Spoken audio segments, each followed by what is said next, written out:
भागो बिजली। हाँ जी। 3 हो गई। कहा जी? फेल हो गई। ए गुरुजी। हाँ।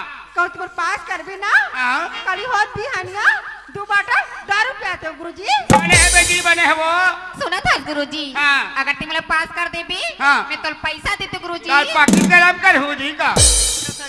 काय जी? ते मला पास कर भी ना। हाँ। कांदा भाजी खावाते गुरुजी। हाँ गुरुजी कांदा भाजी खाही तन तुम 3 जन कांदा खाऊ।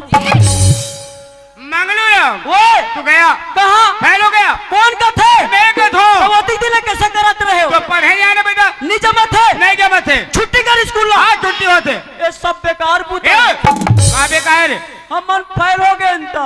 मंगलू राम कल 7 मिनट करे बेटा फर्स्ट डिवीजन से पास हो गए। देखो देखो नहीं देखना है।